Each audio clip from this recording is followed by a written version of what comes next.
अस्सलाम वालेकुम students, 9 physics chapter 3 पढ़ रहे हैं। आज का हमारा टॉपिक है that is Newton second law. Students, Newton second law क्या स्टेट करता है? It states that when a net force act on a body. Net force कौन सी फोर्स होती है स्टूडेंट्स? जो रिजल्टेंट फोर्स होती है वो हमारे पास नेट फोर्स कहलाती है। When a net force acts on a body, it produces acceleration in the body in the direction of net force। इसकी जो फर्स्ट लाइन है वो क्या इंडिकेट कर रही है? वो इंडिकेट कर रही है कि सबसे पहले तो नेट फोर्स को हमने देखा कि नेट फोर्स एक रिजल्टेंट फोर्स कहलाती है।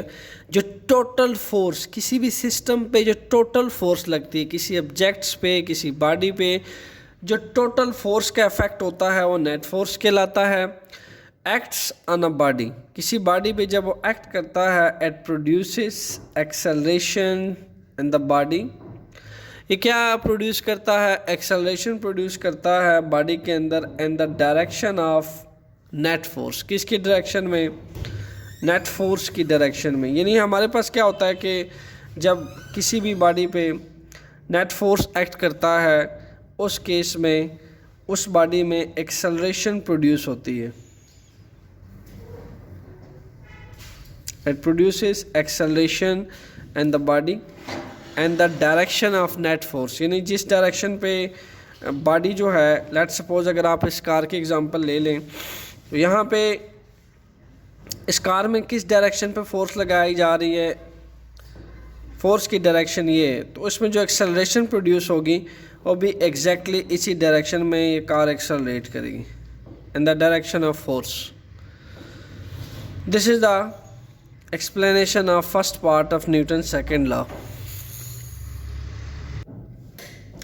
तो फर्स्ट पार्ट ये कहता है कि व्हेन अ नेट फोर्स, जब नेट फोर्स एक्ट होते हैं किसी भी बॉडी के, तो वो बॉडी किस डायरेक्शन में एक्सेलरेट करता है? In the direction of force.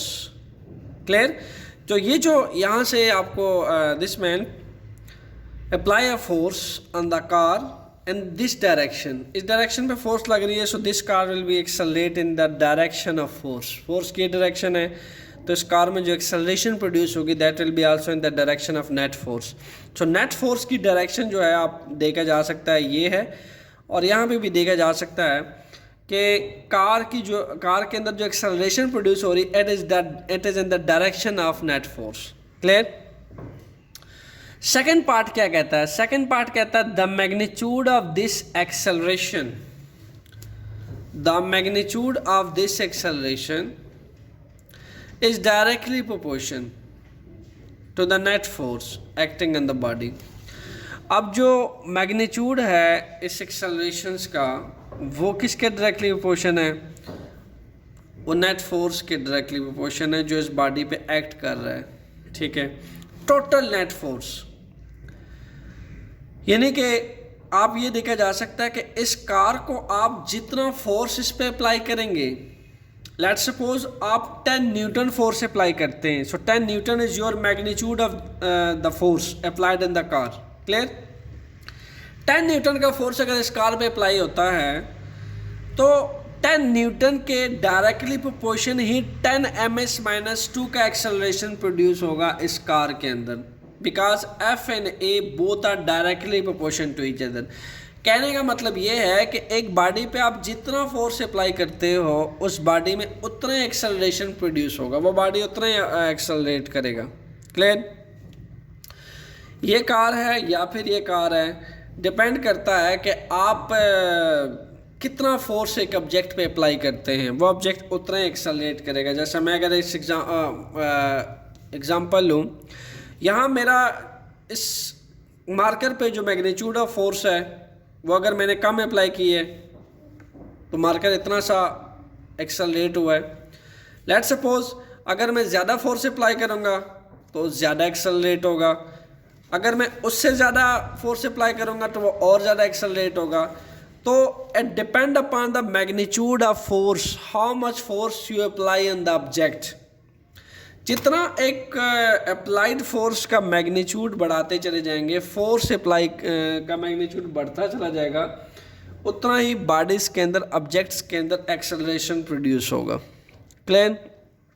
सो और इनवर्सली प्रोपोर्शन किस चीज़ के students, and inversely proportion to its mass. तो हमने इसका अगर फर्स्ट पार्ट देखें, इसका फर्स्ट पार्ट ये कहता है कि force is directly proportion to mass acceleration यानी एक्सेलरेशन और फोर्स जो है वो एक दूसरे के क्या है, डायरेक्टली प्रोपोर्शंस है। जितना आप फोर्स अप्लाई करेंगे किसी भी ऑब्जेक्ट के अंदर, किसी भी ऑब्जेक्ट पे आप फोर्स अप्लाई करेंगे उतना ही उस ऑब्जेक्ट के अंदर एक्सेलरेशन प्रोड्यूस होगा। क्लियर? जितना फोर्स का मैग्नीट्यूड आप बढ़ाते चले जाएंगे उतना ही उस ऑब्जेक्ट के अंदर एक्सेलरेशन उतना ही ऑब्जेक्ट के अंदर ज़्यादा एक्सेलरेशन प्रोड्यूस होगी। आप और ज़्यादा फोर्स बढ़ाते चले जाएंगे वो ऑब्जेक्ट और ज़्यादा एक्सेलरेट करेगा। क्लियर?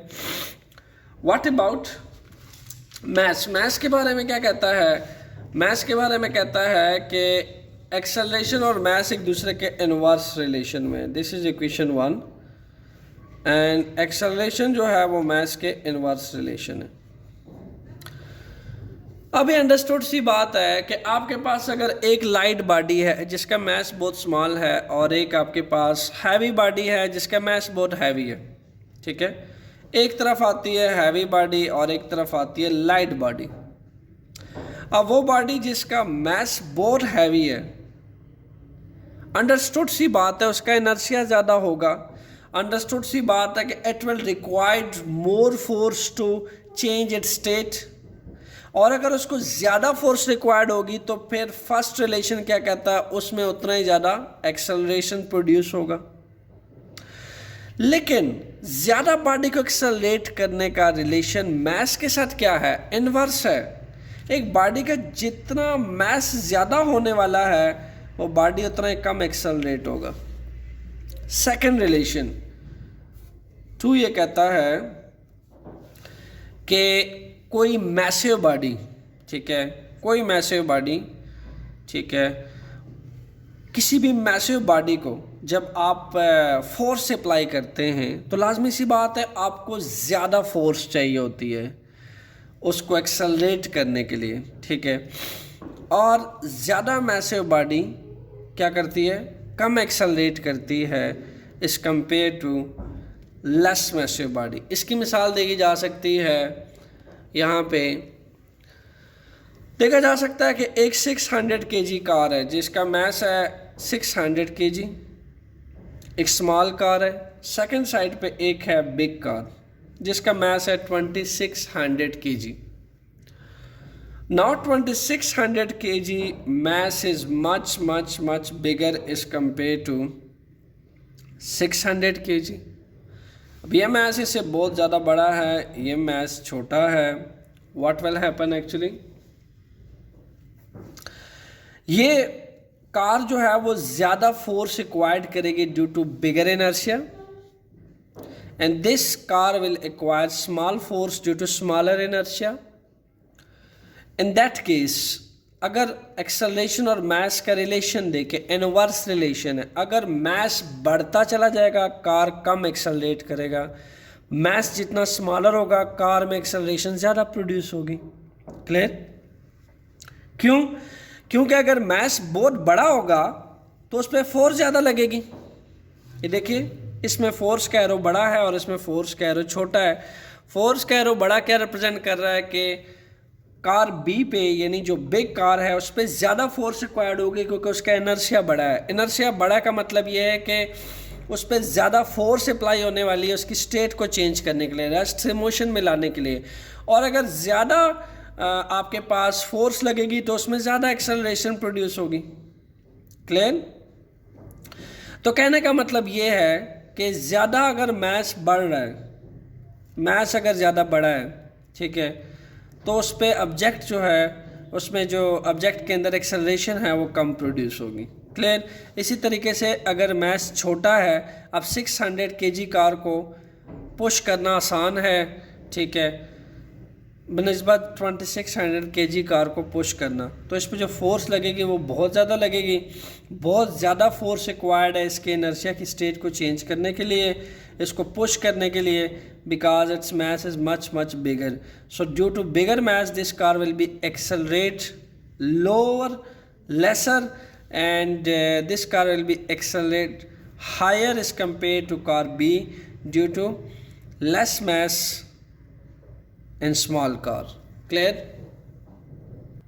So अगर आप कंबाइनली इस लॉ को देखें तो कंबाइनली अगर हम इक्वेशन 1 और 2 को कंबाइन करें तो हम ये कह सकते हैं कि acceleration is directly proportion to F. जितना हम किसी भी बॉडी पे फोर्स ज़्यादा अप्लाई करेंगे वो ऑब्जेक्ट उतना ही ज़्यादा एक्सेलरेट करेगा, और जिस ऑब्जेक्ट पे जितना कम फोर्स अप्लाई करेंगे उतना ही कम एक्सेलरेट करेगा। लेकिन जहाँ एक्सेलरेशन फोर्स पे डिपेंड कर रही है, डायरेक्टली प्रोपोर्शन है, वही एक्सेलरेशन मास के इनवर्स रिलेशन है। ठीक है, उसी का इसके साथ इनवर्स रिलेशन है। तो अगर हम दोनों इक्वेशंस को कंबाइन कर लेते हैं 1 and 2, combinely these two equations, what we get? F by m. Clear? तो हम ये कह सकते हैं कि A is directly proportion to F but inversely proportion to mass. So what will happen कि अगर मैं इसको क्रॉस मल्टीप्लाई करवाऊँ mass को, then we will get F is directly proportion to ma. Okay, so let's suppose if I put proportionality constant k in place of this direct relation, what we will get? F equal to kma. So k को अगर 1 के equal put कर दिया जाए यहाँ पे तो हमें डायरेक्ट न्यूटन सेकंड लॉ का रिलेशन मिल जाएगा, F is equal to ma.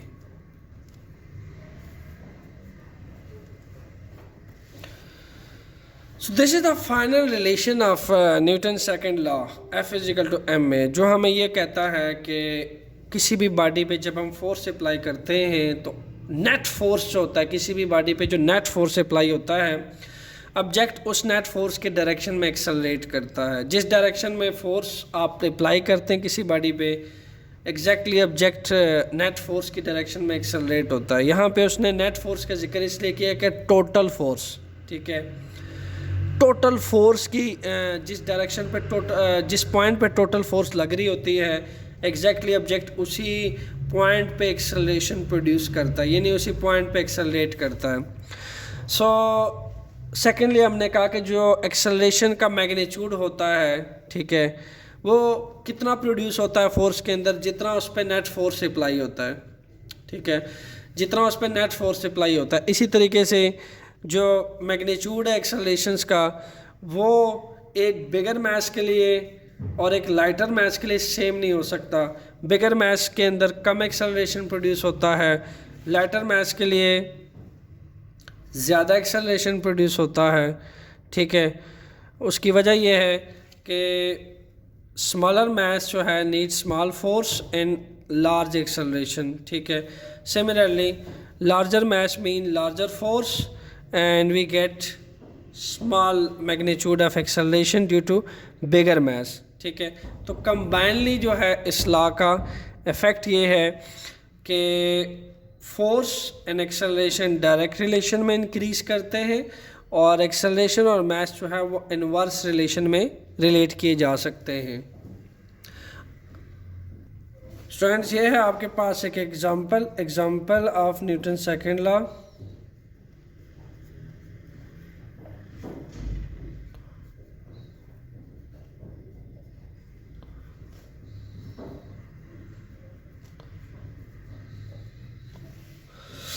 So Newton second law पे हमने रीड कर लिया है कि फोर्स और acceleration these both are directly proportion to each other and acceleration is inversely proportion to mass.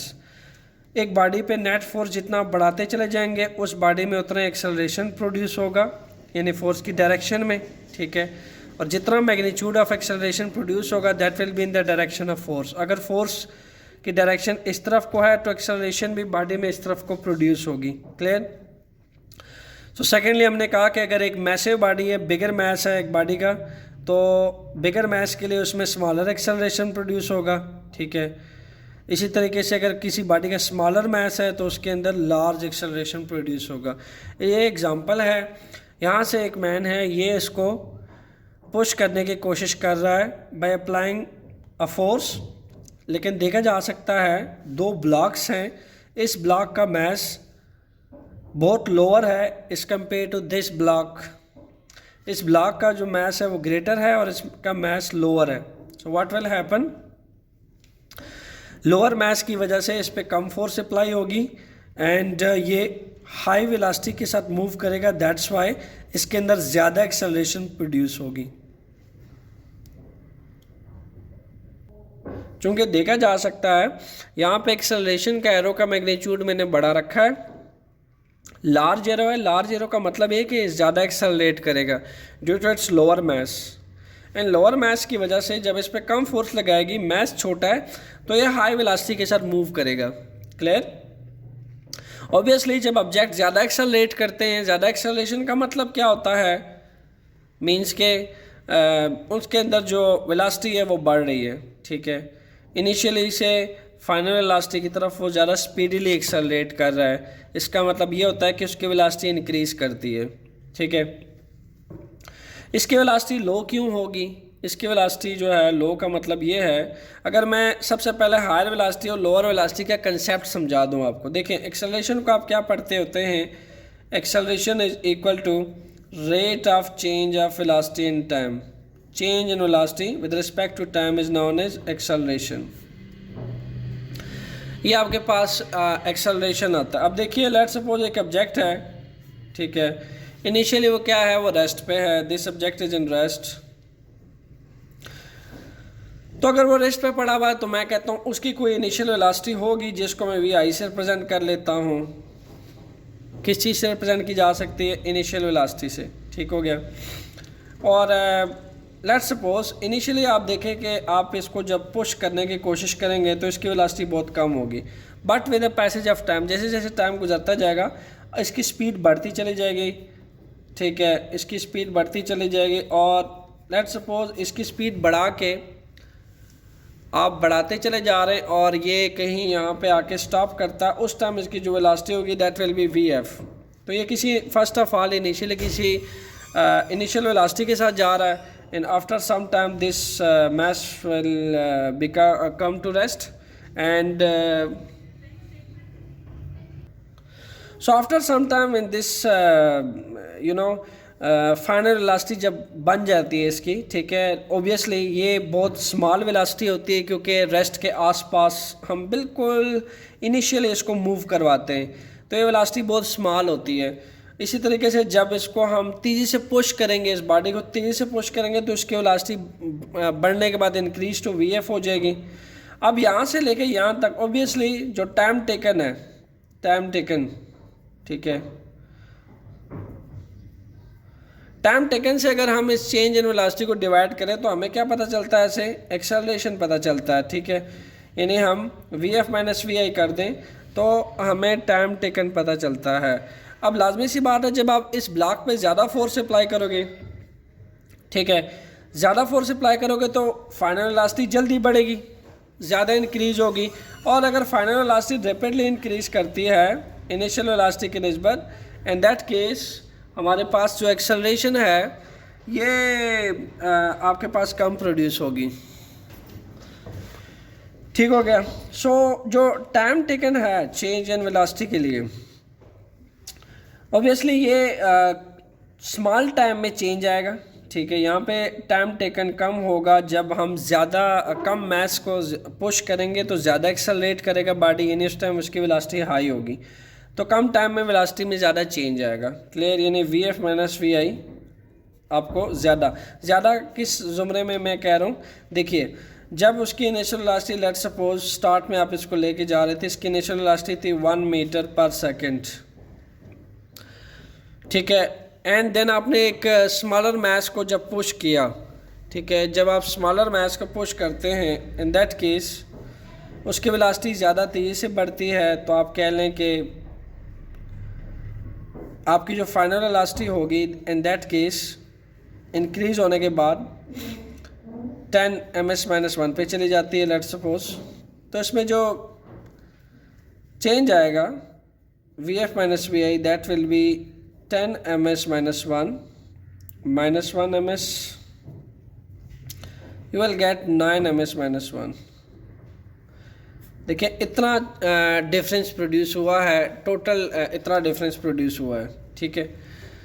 But अगर हम लार्ज मैस की बात करें, ग्रेटर मैस की बात करें, तो यहाँ पे ओबियसली ए और एम में इनवर्स रिलेशन है। जितना मैस लार्जर होगा उसमें उतना ही बॉडी कम एक्सेलरेट करेगा, ठीक है।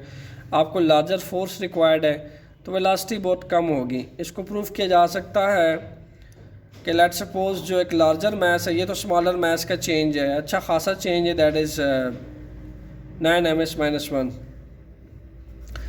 इसी तरीके से हम आपके पास जो इनिशियल वेलोसिटी है, ठीक है, सपोज करते हैं कि यहाँ पे भी 1 ms-1 होगी एंड वी एफ जो है आफ्टर सम टाइम, अगर इसको हम बहुत ज़्यादा फोर्स लगाने के बाद ये लाइटली डिस्प्लेस होगा अपनी पोजीशन से, ठीक है, इस तरफ को लाइटली डिस्प्लेस होगा और हम कह देते हैं कि इसकी जो फाइनल वेलोसिटी है कुछ टाइम बाद हमें मिलती है 3 ms-1, ठीक है। तो यहाँ से देखा जा सकता है अगर हम इसका Vf minus V I calculate करें, इन दैट केस आपको क्या मिलने वाला है, दैट इज़ अबाउट 3 -1 2 ms-1। तो देखें ये टोटल जो चेंज है वो ओवरऑल 2 ms-1 आया है इसके अंदर, ठीक है, और इसके अंदर जो चेंज आया है that is about 9 ms-1। So 9 ms-1 is a bigger velocity, higher velocity is compared to 2 ms-1. Here we get 2 ms-1. Why? Due to its greater mass. Greater mass needs a lot of higher force. Higher force means greater inertia. Greater inertia means you required a greater force to change its state.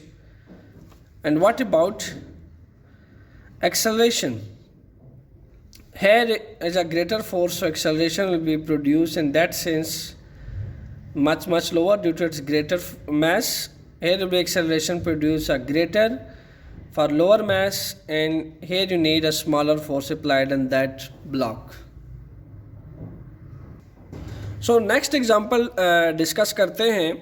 Next example में देखा जा सकता है कि एक तरफ को आपके पास एक लार्जर मैस का एक ट्रक है और सेकंड को आपके पास एक स्मॉलर मैस का हॉकी है जिसको ये मैन पुश करने की कोशिश कर रहा है, और यहाँ से एक ट्रक है जिसको लेट्स सपोज अगर हम पुश करने की कोशिश करते हैं तो according to Newton second law we have F = ma। So यहाँ पे देखा जा सकता है कि इस बॉल का मैस बहुत स्मॉल है, स्मॉलर मैस को हमने स्मॉल m से रिप्रेजेंट किया हुआ है, और इस ट्रक का मैस जो है वो बहुत ग्रेटर है। सो ट्रक के ग्रेटर मैस की वजह से इसको हम कैपिटल M से रिप्रेजेंट करते हैं, ठीक है। और यहाँ पे थ्रू हॉकी जो है इसको जब हम हिट करेंगे, इन that case you need a small force में आपको एक बिगर एक्सेलरेशन मिलने वाला है। इसीलिए यहाँ पे ए को हाईलाइट किया गया है, बिगर हाईलाइट किया गया है, क्योंकि इस बॉल में ज़्यादा एक्सेलरेशन प्रोड्यूस होने वाला है, बहुत ज़्यादा एक्सेलरेशन प्रोड्यूस होने वाला due to smaller mass of that ball, ठीक है। जब आप इसको हिट करेंगे तो इसमें एक ग्रेटर एक्सेलरेशन प्रोड्यूस होगा, क्लियर, बिकॉज यहाँ पे मैस छोटा है, फोर्स आपको कम लगानी पड़ेगी, बट एक्सेलरेशन जो है उसका मैग्नीट्यूड बहुत ज़्यादा होने वाला है। इन दैट केस अगर आप इसी हॉकी से इस ट्रक को हिट करने की कोशिश करेंगे तो in that sense mass is much bigger. Here you need a greater force to displace this truck from its position. ठीक है, तो यहाँ पे आपको एक ग्रेटर फोर्स चाहिए इस कार को हिट करने, इस ट्रक को हिट करने के लिए, ठीक है, due to its greater mass. तो इस यहाँ पे मैस बड़ा है तो एक्सेलरेशन स्मॉल प्रोड्यूस होगा, दैट्स वाई इसको स्मॉल ए से रिप्रेजेंट किया गया है। यहाँ पे मैस बहुत स्मॉलर है इस बॉल का, तो you can easily push this ball and you can produce a greater acceleration in the direction of force. ठीक है, फोर्स की अगर डायरेक्शन ये है तो एक्सेलरेशन भी इस नेट फोर्स की डायरेक्शन में प्रोड्यूस होगी, बट ग्रेटर एक्सेलरेशन प्रोड्यूस होगी ड्यू टू स्मॉलर मैस।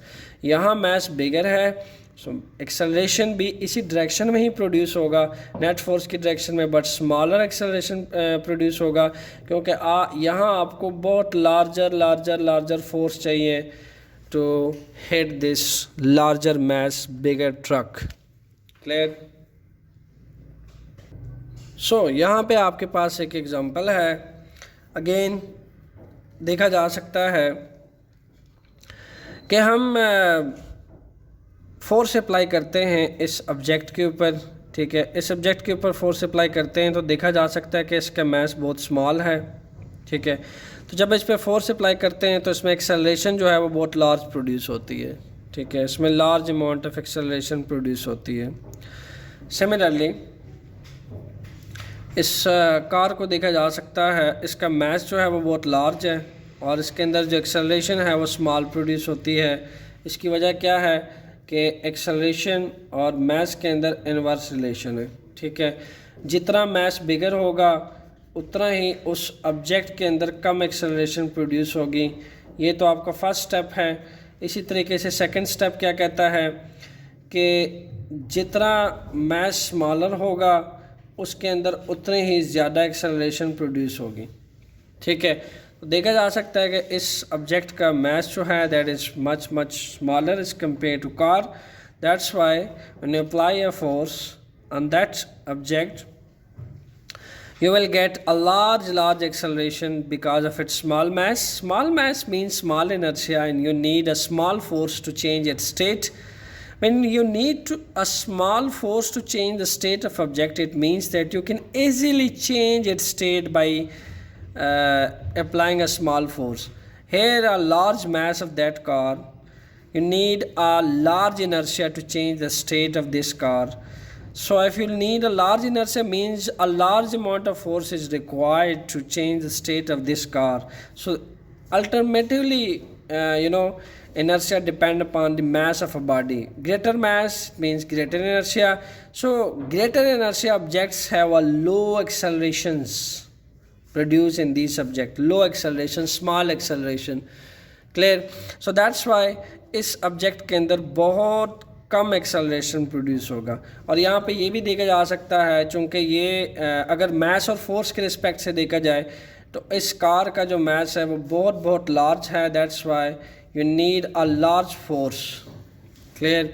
और इस सब्जेक्ट का जो मैस है वो बहुत स्मॉल है, so that's why you need a small force. So this is the actually Newton statement of Newton's second law, that acceleration and mass both are inverse related to each other. Their magnitude are inversely related to each other. With lower massive magnitude, you can produce greater accelerations. With the larger mass, with the larger mass you can produce lesser acceleration due to its larger mass of that car. Clear? So again हम एक second example को देखने की कोशिश करते हैं। ये देखा गया है कि आपके पास अगर एक बॉल है, ठीक है, यहाँ पे 2 बॉल्स लिए गए हैं। इनिशियल वेलोसिटी अगर किसी बॉल की, यहाँ पे u को आप कह लें कि इसकी इनिशियल वेलोसिटी 0 है, it's initial velocity 0। After some time when you apply a force on that ball, in this ball mass is 2 kg। ठीक है, इसका मास है 2 kg, यहाँ भी मेंशन किया गया है। अब जब आप इस पर फोर्स अप्लाई करते हैं in that sense 2 kg mass ball जो है इस पे जब आप फोर्स अप्लाई करते हैं, इन्हीं कम फोर्स अप्लाई करते हैं, तो इसके अंदर जो वेलोसिटी आती है दैट इज़ 5 मीटर पर सेकंड। ये किस सेंस में 5 मीटर का फासला 1 सेकंड में तय करता है, ठीक है, ये बॉल जब इस पर आप कम फोर्स अप्लाई करते हैं, ठीक है।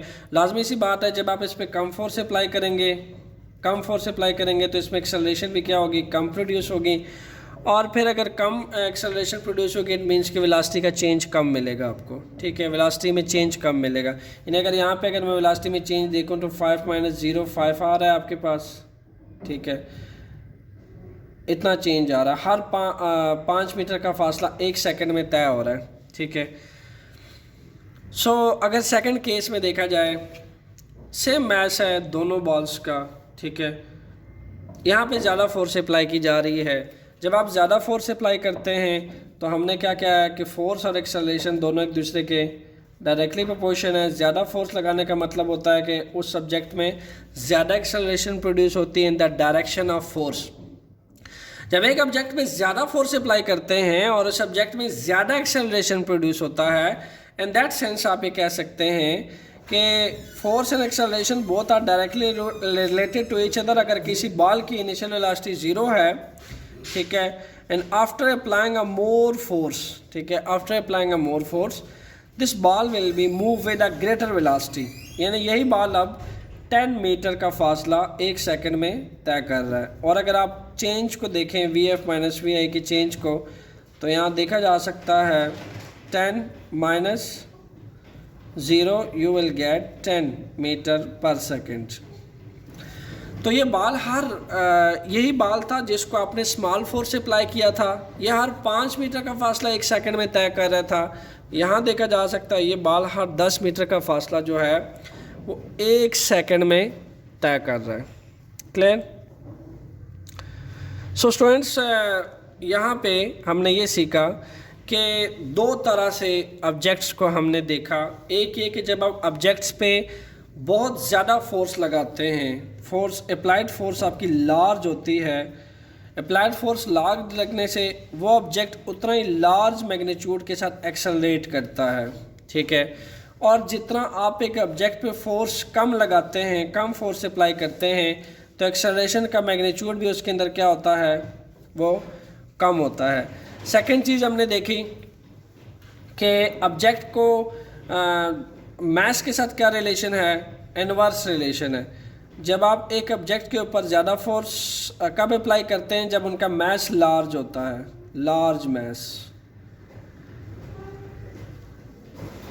ठीक है। यहाँ इनवर्स रिलेशन तो नहीं कहेंगे, यहाँ पे आप कहेंगे direct relation. For large mass you need to apply a large force. Clear? And अगर हम तीनों को रिलेटिवली लेकर चलें तो यहाँ पता चलता है कि जब आप लार्ज फोर्स अप्लाई करते हैं, ठीक है, लार्ज फोर्स अप्लाई करते हैं किस चीज़ पे, एक लार्जर मास पे, लार्जर मास पे, जितना मास लार्ज होता है उस पर लार्ज फोर्स अप्लाई की जाती है और उतना ही वो कम एक्सेलरेट होता है, एक्सेलरेशन उसमें कम प्रोड्यूस होती है, ठीक है। एक्सेलरेशन उसमें कम प्रोड्यूस होती है। Large force you need apply large force to larger mass and acceleration in that sense is very small.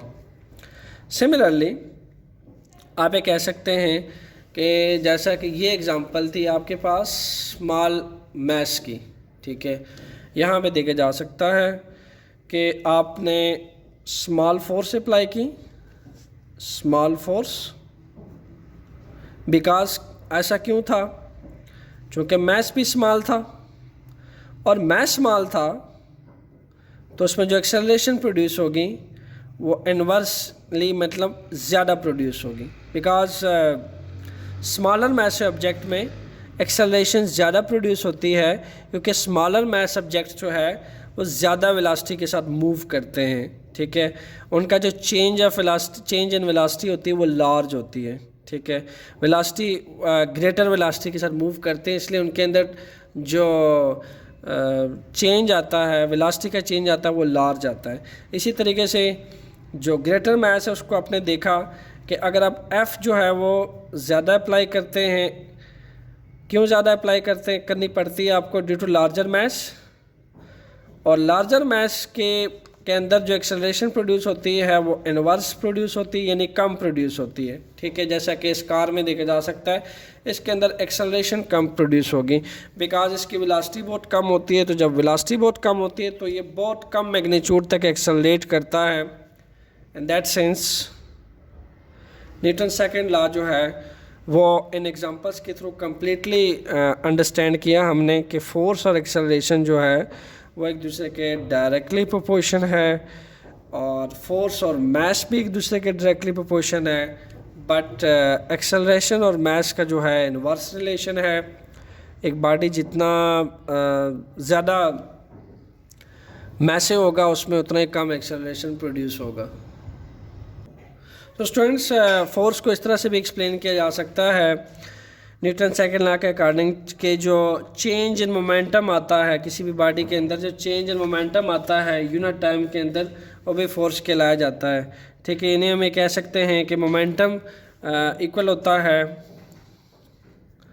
P F minus P I by T.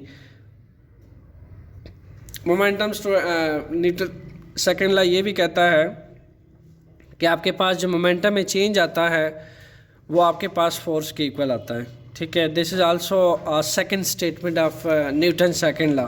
सो आइए इसी के अकॉर्डिंग हम कुछ एप्लीकेशन स्टडी करते हैं कि न्यूटन सेकंड लॉ के कौन कौन सी एप्लीकेशंस हैं। सो यहाँ पे हम लिख लेते हैं applications of Newton second law. Applications of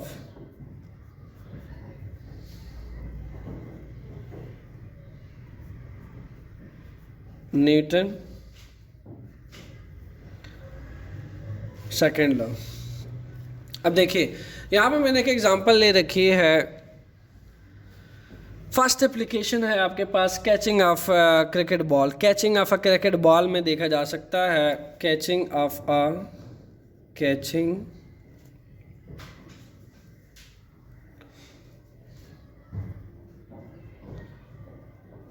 cricket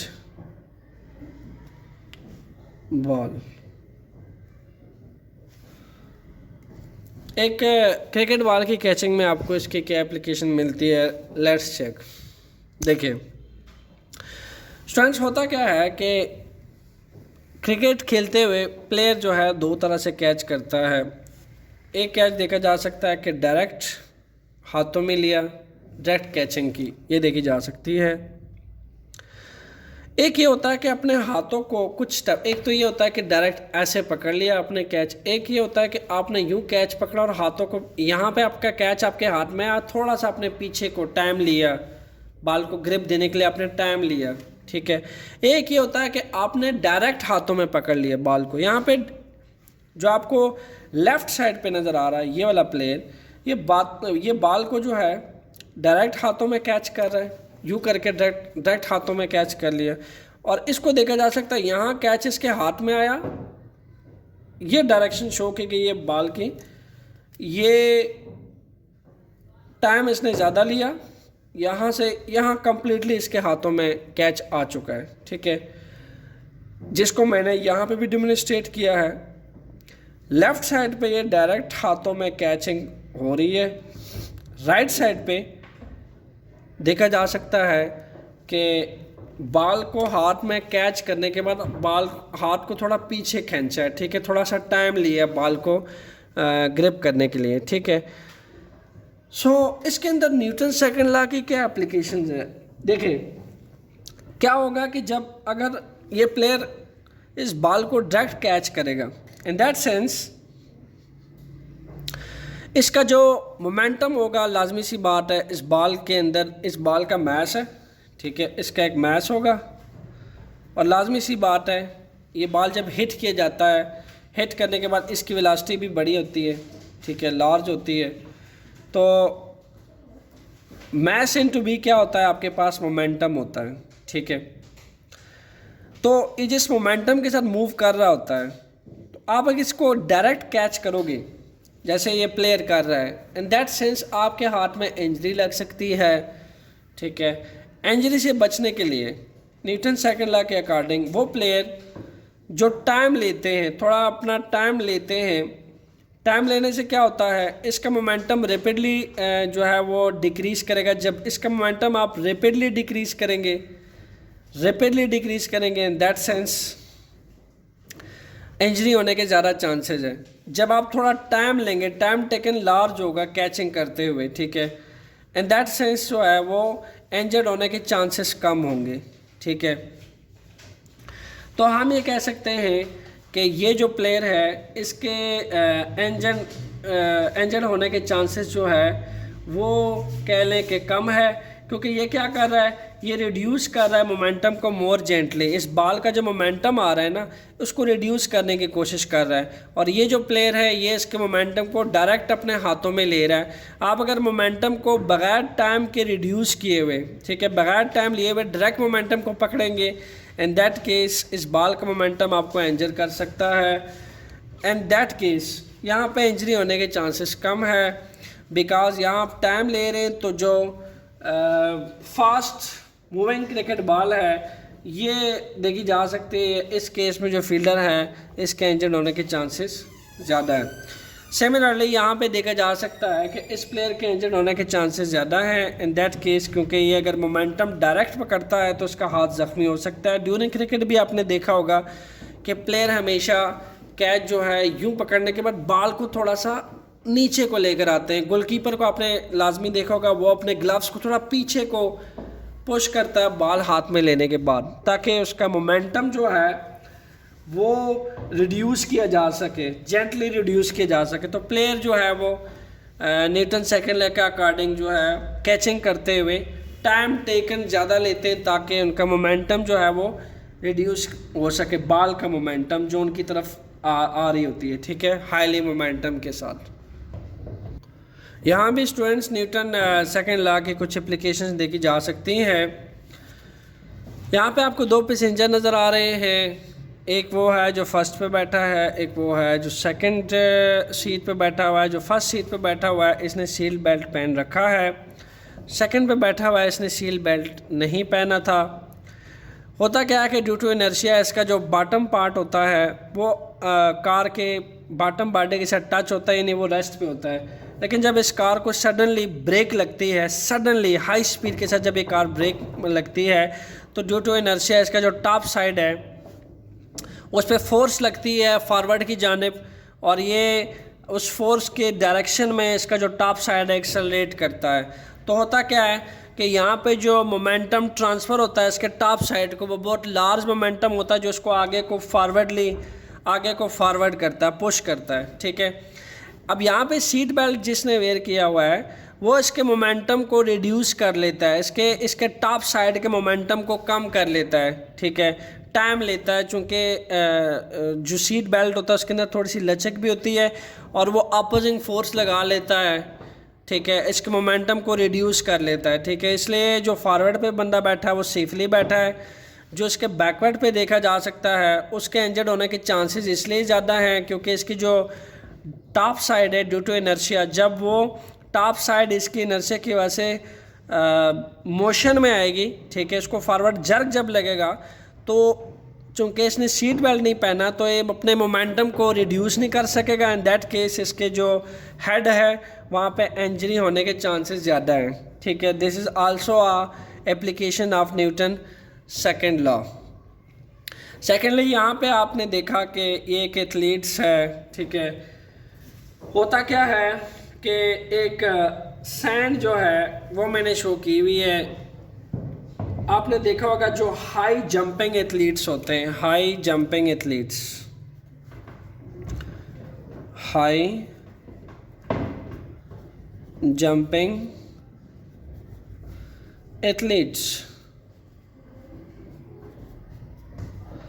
अब हाई जंपिंग एथलीट में क्या होता है, जब ये जंप मारते हैं तो ऑब्वियसली जब ये हाइट से नीचे को गिरते हैं, नीचे को फॉल करते हैं, तो ऑब्वियसली इनका मोमेंटम बहुत ज़्यादा होता है, ठीक है, चूँकि लाजमी सी बात है जो प्लेयर्स होते हैं इनका मास बहुत ज़्यादा होता है और नीचे फॉल करते हुए एक हाई जंप से नीचे आते हुए इनकी वेलोसिटी भी ज़्यादा होती होगी। इट मीन्स कि इनका मोमेंटम बहुत ज़्यादा होता है, ठीक है। तो जब मोमेंटम बहुत ज़्यादा होता है तो ऑब्वियसली जब ये फ्रिक्शन प्रोड्यूस होती है, जब ये नीचे को रब होते हैं ज़मीन के साथ, ठीक है, तो हम क्या करते हैं, एक सॉफ्ट सैंड रखते हैं, ठीक है। सॉफ्ट सैंड पे अगर ये मींस के अगर ये डायरेक्ट अपने जिस्म को रगड़े ना इसके साथ, ठीक है, थोड़ा आगे को पुश ना करें और डायरेक्ट इस पे फॉल करें, तो इनके जो है इंजरी होने के चांसेस ज़्यादा हैं। इनके पाँव पे लग सकती है और एक डेंजरस किस्म की इंजरी हो सकती है। पर यहाँ देखा जा सकता है कि ये प्लेयर जो है सैंड के थ्रू अपना मोमेंटम बहुत जेंटली तरीके से रिड्यूस करने की कोशिश कर रहा है। अगर ये अपना मोमेंटम डिक्रीज़ नहीं करेगा और डायरेक्ट फॉल करेगा तो जो उस पर रिएक्शन फोर्स लगेगी in the form of fraction, in the form of resistance, वो इसके पाँव को जो है वो ज़्यादा इंजर्ड कर सकती है। यहाँ पे इंजरी होने के चांसेस ज़्यादा होंगे अगर ये डायरेक्ट फॉल करेगा। तो क्या करता है ये लेस अपोजिंग फोर्स एक्ट होगी एथलीट बॉडी के ऊपर और इंजरी को जो है इन दैट सेंस प्रिवेंट किया जा सकता है। यहाँ इंजरी कम से कम लगेगी, ठीक है, बिकॉज यहाँ पे लेस अपोजिंग फोर्स जो है वो एक्ट करेगी इस बॉडी के ऊपर। लेस अपोजिंग फोर्स मीन्स के यहाँ पे इंजरी होने के चांसेस जो हैं वो कम होंगे। और सिमिलरली इसके ऊपर हाई अपोजिंग फोर्स क्यों लगी है, क्योंकि एक तो इसने सीट बेल्ट नहीं पहना और ड्यू टू मोमेंटम ये फॉरवर्ड को आप देके जा सकता है, ड्यू टू इनर्शिया इसकी इंजरी जो है वो इसको हो सकती है, ये प्रिवेंटेड है due to seat belt. But यहाँ पे भी आपके पास कैसे प्रिवेंट करता है, ये जो अपोजिंग फोर्स ये अर्थ इसके बॉटम साइड पे लगाएगी। इसकी वजह से जब ये अपने बॉडी को एक लार्ज मोमेंटम जो आ रहा है इसके बॉडी का अपना जो लार्ज मोमेंटम नीचे को फॉल कर रहा है, मोमेंटम को रिड्यूस करेगा। दैट केस इसकी बॉडी जो है वो इंजरी से बच सकती है। सो स्टूडेंट्स, ये थी आपके पास कुछ एप्लीकेशंस न्यूटन सेकंड लॉ की, जो ये कहता है कि force is also a rate of change of momentum of body, और जो ये भी कहता है कि force is directly proportion to the acceleration and inversely proportion to the mass and the magnitude of acceleration produced and the body is inverse to its mass. Larger the mass, smaller the acceleration, and smaller the mass, larger will be the acceleration. Students, ये था एक detail lecture Newton second law का। Hopefully आपने enjoy किया होगा। Enjoy physics around you. Physics को अच्छा करके पढ़िए, डीपली पढ़िए, क्योंकि फिज़िक्स को डीपली पढ़ने को कहते हैं प्रैक्टिकल फ़िज़िक्स। और प्रैक्टिकल फ़िज़िक्स से जो आपको सीखने को मिलता है वो आपको ट्रेडिशनल रट्टा सिस्टम में नहीं मिलता। ओके, तो फिज़िक्स को डीपली करके पढ़ने का शौक़ रखिए, अपने इर्द गिर्द के सराउंडिंग में फ़िज़िक्स को ढूंढिए। Thanks a lot for watching. Thank you.